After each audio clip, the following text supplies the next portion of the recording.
Okay. The slide that I have up here, these two books are very interesting reads. The Slavs and the Slave Trade and Asian Slaves in Colonial Mexico. Hmm. Um, can we speak on that? And I also want to do a little bit of unpacking about the French Huguenots and the Black Jacobites Okay. for the family and how they become the Creole and things of that nature, and what role do they play in French and New Orleans, Louisiana, American history? Okay. Bet. Let me. All right. We're gonna ping pong. I'm gonna come up. Okay.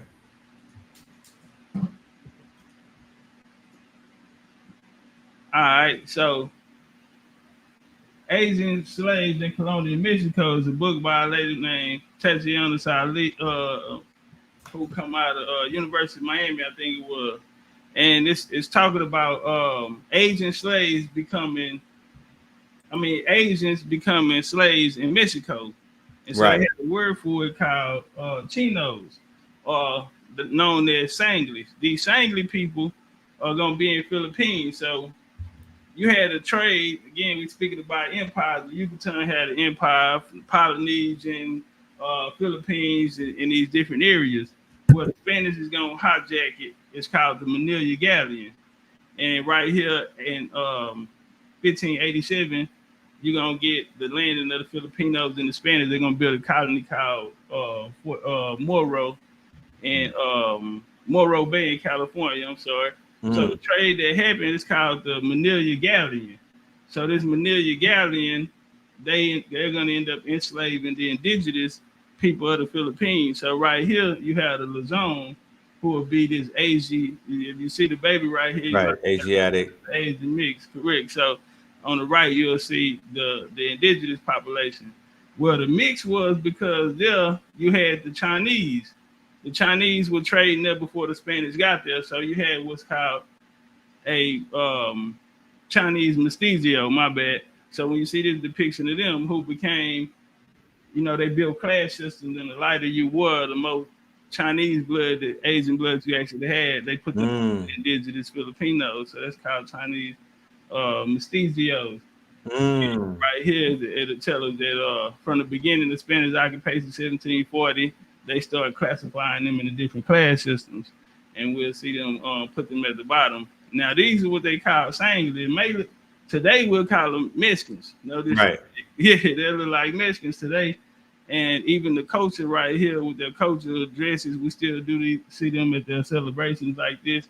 Well, this is actually a China poblana, which has nothing to do with China, but this is a tradition that comes from the slaves brought over from the Philippines. So Mm. when we see them today, this lady right here will look like a Mexican or a Hispanic today should actually be what's called a Chino slave. A So these are Chino. the descendants of them. And right here, that's the source right here. And in Mexico, it, um, it's a under the law they became Indians, Right. becoming indigenous vassals of the Spanish crown. The Chinos, they could no longer be held as slaves. And then in this book talk about the journey that they took from the slave market in Manila to the streets of Mexico City. Mm. Yeah. Interesting. Okay. And in Oh, 1902, 1898, you had what's called the Spanish War. It ended in 1902. You had Howard Taft, 27th president. He was over there. He ended up, after the war, they started actually bringing over Filipinos here. right. And in 1922, in 1922, that was the first time they offered people that would come to be known as Native Americans, they offered them citizenship into the U.S. 1922 was the first time. But these Filipinos who was brought over in 1902, they would also fall under that category with the Pacific Islanders and so on and so forth. Later in the 60s, when they get the term Native American. Okay. Interesting. Let's go back to some of these images real quick. I'm gonna run through some of these images and we'll talk about that. Um, Talik, and I'm gonna get to you with this Huguenot talk because You were one of my teachers or about the whole Huguenot thing and the Cajuns, and it blew my mind. So I want to build with you on that. Um, these are some images, family. Once again, of the Aztecs, the Incas, and whatnot, the Mayans, just to give you some correlation to what it is that we're talking about. Of course, you can see the phenotypes of our people with some of the Olmec artifacts and whatnot. Um, yeah, heavily melanated. Hold up, right here, Red. I don't mean to break your wisdom. Okay. Go back to that picture you just on. Yes. The one after this one. This one. Now go back right here, right here. So the Yes. one on the left, this the picture that I was saying I seen in the Anthropology Museum in Mexico City. This it right here. Okay. With the Yeah, leopard. yeah, with the and it ain't no denying it. Yeah, that's a primary. Yeah, yeah, yeah. My boy is dripping.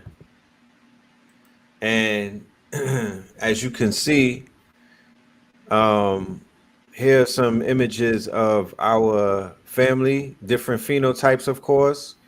But as you can see, when they have these images corresponding to their tribes and whatnot, you can see the phenotypical similarities of people of today. Okay. So, can we speak to how did the whitewashed image of the quote unquote Mexican looking Indian come about? And how did they manage to completely remove our images from, when it comes to when you hear the word Iroquois or Chickasaw, you don't think about us. You don't even have an image of us in our head. You're thinking about the Tonto Indian or what they would call the quote unquote, the low plain Indian. Right, right. All right, we're gonna ping pong real quick. Okay.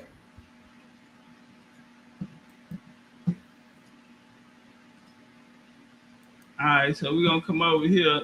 So, like I said before, before 1922, before they offered citizenship to them, they were known as Plain Indians. Plain Indians, they lived in Canadian prairies, Native American tribes, First Nation being government, and they lived on the interior or the Great Plains. Now, right here, what happened was that the government and military forces of Canada and the United States have made Plains Indians culture, Mm-hmm. groups, and archetype in literature and in art for Native Americans everywhere. Everywhere. Yes, they have. So that's what happened when we. That's why when we. This was by design. You know what I mean? This was Right. by design, and so yeah, from Canada to the United States government. Notice it said government. They have made this the poster child. You know, in art and literature. You know what I mean? Everywhere for all people that would be classified under the Native American, Indian, First Nation, Aboriginal, or whatever you want to turn you about. So it's a instead of a whitewash, it's a red wash. Right, it's propaganda. Yeah,